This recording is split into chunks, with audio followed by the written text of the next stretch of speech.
October is Gambling Dragon Awareness Month. That's what I'm calling it, at least, because to me, breast cancer was never about some cute, sweet pink ribbon. It was this horrible, miserable, painful game of poker led by some dealer who was hell-bent on torturing me if I didn't fold. I'm author Gwen Alyce Clayton. Since this is the first Tuesday of October, and October is Breast Cancer Awareness Month, and I am a breast cancer survivor, I would like to talk to you today about things that I would like viewers to be aware of. I've already talked about my cancer journey in 2 other videos on this channel, and I will link those in the description down below. But today I wanted to talk more about the whole awareness word. First, I want to talk about why I call it the dragon's poker table. All forms of cancer are dragons. They are deadly monsters that breathe radioactive fire, slash us with their super sharp claws, and spit poison into our veins. But the ante is upped when we start talking about body image and sexuality, because breast cancer hits women where society values us most, our boobs. Save the Tatas, we hear them cry. Well, I lost one of my Tatas. Does that mean the rest of me is worthless? Hello? I want to show you the hand the dragon has dealt to me. I will warn you, some of these images may be disturbing to some viewers. I'm going to show you my mastectomy scar and my toenails, which are kind of gross, I'll be honest with you, they are. And I'm also going to talk about some issues that may not be very pleasant, but they're important to talk about surrounding survivorship. As of this recording, I can tell you that I am very thankful to be alive. I have a wonderful husband who treats me very well. I have access to quality health care that I can afford. I'm not working full-time. I made $6,000 in 2020. I didn't earn any income at all in 2019.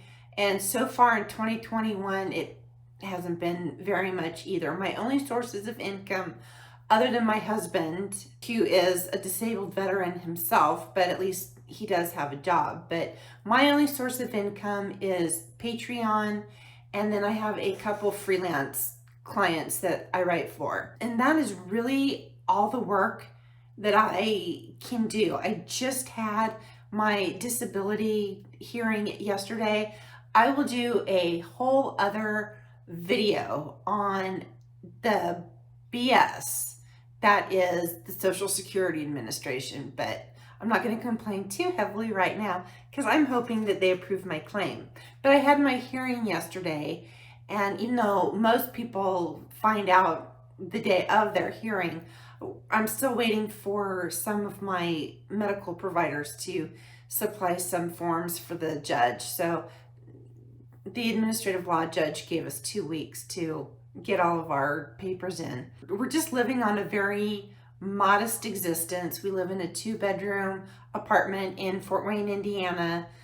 My husband works full-time as an aviation mechanics instructor, plus he gets a little bit of a retirement from the military, but it's not enough to live on. However, it is enough for Social Security to deny me SSI benefits, but I did apply for the supplemental disability income. So anyhow, I'm not going to go down that rabbit hole. I have chronic pain, chronic fatigue. I have very stiff joints, especially in my knees and my feet. I have neuropathy in my fingers. I can't type as fast as I used to. I have proprioception disorder, so that means that I have a difficult time catching my balance. I'm not dizzy, I'm not lightheaded. It's just I have a hard time with my sense of surrounding. A lot of it has to do with the neuropathy and some nerve damage that I have. I have loss of motion in my right arm. I have nerve damage from my mastectomy, which is on my right side. They took out 18 lymph nodes in my right arm. So I have, I'm considered immunocompromised from that. Plus from all of the chemotherapy and radiation has left me immunocompromised as well. I'm so mad. You were supposed to lose weight with chemotherapy, but not me. Of course not me. Why not? They hop you up on steroids when you're taking chemo these days. So even though I was only consuming about 500 calories a day, if that, I was living off of healthy smoothies and protein bars. That was it. That's all I could eat for 5 months. But I didn't lose weight because I was taking steroids so that I wouldn't be sick. And then afterwards, I was put on tamoxifen, which makes you gain weight. And now I'm on Femara, so that makes you gain weight. And then I developed depression really bad. I mean, it was bad. It was so bad. I just felt hopeless. And so now I'm on Cymbalta, which is an antidepressant, and that works, and that's good. But that makes me gain weight too. So I have gained 90 pounds. 90. Can you believe that? It's true. Very true. It's really hard to get up after I've been sitting.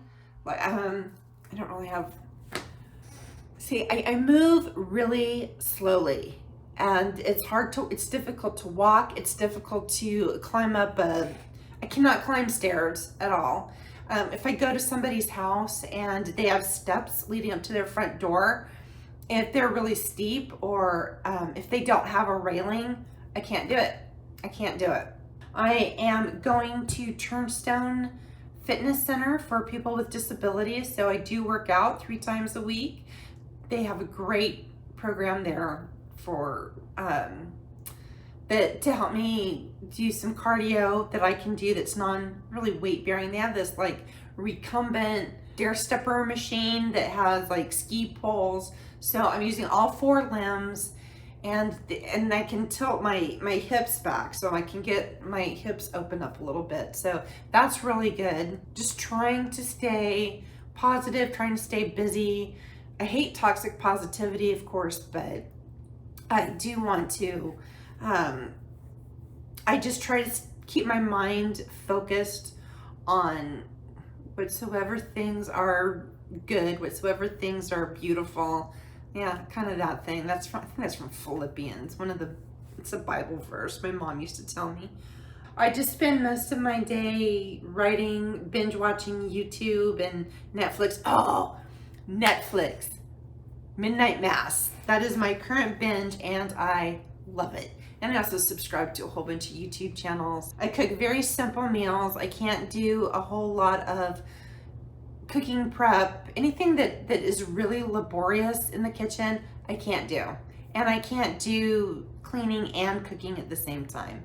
That's impossible. What is my usual day? I just went through this yesterday. I have a horrible brain fog, and I had a bad memory before, but now it's just absolutely impossible to deal with. I'm alive, and I'm thankful, and I'm happy for the most part. I wish I had more money. I'm pissed off at the Social Security Administration, which again, I am going to hold my tongue on that until I get my money. I can't clean my house. It's hard to bend. I can't bend. I can't kneel. I can't lunge. I have trouble reaching. So it's just, I'm just a big fat boobless blob, and I hate myself. I really hate myself, and I hate this system that says I don't qualify for Social Security because I have a bachelor's degree. I have a bachelor's degree. That's their justification for denying me disability. What the fuck? So now here's the gross part that you might want to skip. I am going to show you my mastectomy scar and how I care for my the right side of my chest. And I'm also going to show you my toenails. So just be forewarned. Okay, so here I am with my towel, getting it all set up. Showing you my dots where I was tattooed. Little dots like Phoebe from Friends. There's my scar. And you can see all of the red around it from where oh, that's my port. I just got my port taken out. Put clobetasol on. Clobetasol cream. That's a prescription ointment. And I rubbed that on. I still can't wear a bra. It is so painful. It hurts to do this, what I'm doing right here. It hurts like a mofo. Really bad. But I gotta tell you the story of the tattoo. When the guy was doing my little dots for the radiation, that's how they line up the radiation thing. Oh, and then I just put coconut oil on. So this is just me rubbing coconut oil on my area. That was another suggestion from my doctor. But the guy who was doing my tattoos, he was saying, now, this might hurt a little bit. I'm like, dude, I have 7 tattoos. Your little dots aren't going to hurt me. Anyhow, this is painful. This is very, very painful. It's all burnt right there. All burnt. My toenail on the big toe of each of my feet is coming off. And that was something that was caused by the Taxol chemotherapy. I do want to say 3 nice things that happened during my cancer journey. I am very, very fortunate that I experienced my cancer treatments in Fort Wayne, Indiana. For one, I went through Parkview Health, which has a beautiful cancer center. It was the best place I could have gotten treatment. I think it's all modern, super modern, up to date. When I was going through chemo, I got lunch every time. Well, at first it was just smoothies because I couldn't eat. But when I finished the adriamycin and I switched to Taxol and I got my taste buds back and I wasn't vomiting like crazy. They have really good flatbread pizzas with the sun-dried tomato and a balsamic reduction. Oh my God, it's so good. So good, I'm telling you. And then also, for all the complaining I do about pink ribbons and how I'm a rocker chick at heart, an 80s rocker chick. Give me some Iron Maiden and Judas Priest and I'm pretty much good to go. So this whole pink ribbon thing doesn't really fit my personality very well, but I love Vera Bradley, and Vera Bradley is headquartered in Fort Wayne, Indiana. Well, technically Roanoke, which is just right outside Fort Wayne.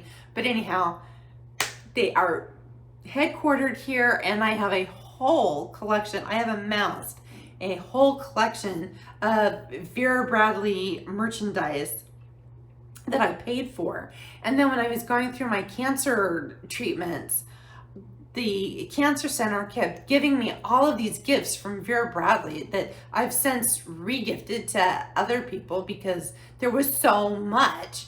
And then the highlight was in October of 2019, I got to meet Barbara Bradley Beckgard, and I got a copy. I won a copy of her book, A Colorful Way of Living, and she autographed it for me. So, and even my little hair thing today is Vera Bradley. And fun fact, I applied for a job at Vera Bradley to help them with social media, and I can't even remember how long ago it was, but it was a long time ago. And they wanted someone to start up their social media influencer program. I didn't know what an influencer was. I applied for this job because it was social media and marketing and that stuff that I can do. I had no idea what an influencer was. So no, I didn't get the job, obviously. I don't know who did, but anyhow, I wish them success. I do love Vera Bradley, and yeah, I'm gonna keep buying their stuff. And also bare outerwear. There's this event called Making Strides for Breast Cancer, and Bare Apparel was giving out pink Realtree camo jackets. And these are nice jackets. Mine got ruined, so I don't have it anymore. But it's Sherpa lined, and they had, oh my God, it was so nice. So nice. But I used to joke that I was going flamingo hunting because, I mean, pink, Realtree. By now, you should all know the importance of early detection. So do monthly self-exams. I found my lump when I was in the shower one day. You can even have your partner do it if you want to. I do have a huge ask for the medical community though. Please, please, please, for the love of all that is holy in this world, please replace mammography with thermography.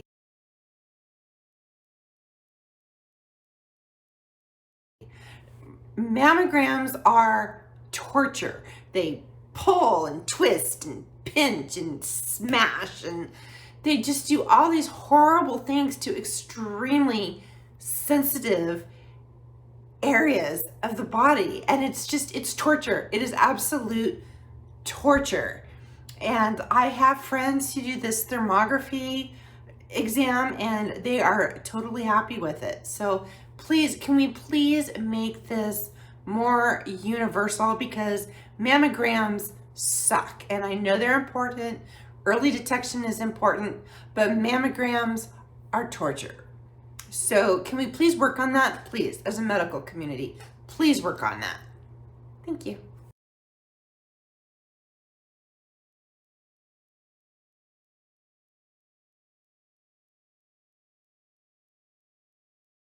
I'm author Gwen Alyce Clayton, and that is all the ranting that I'm going to do for today. You have been watching the Rivervine channel on YouTube. Please make sure to like this video, give it a thumbs up if you found it entertaining and or informative. If you are interested in buying my fiction writing, I will post links to the books on Amazon in the description below. You can find out more about me at gwenclaytonwrites.com. And if you would like to financially support this channel, you can do so at patreon.com/rivervine. Thank you so much for watching. I greatly appreciate it. And I will see you next Tuesday.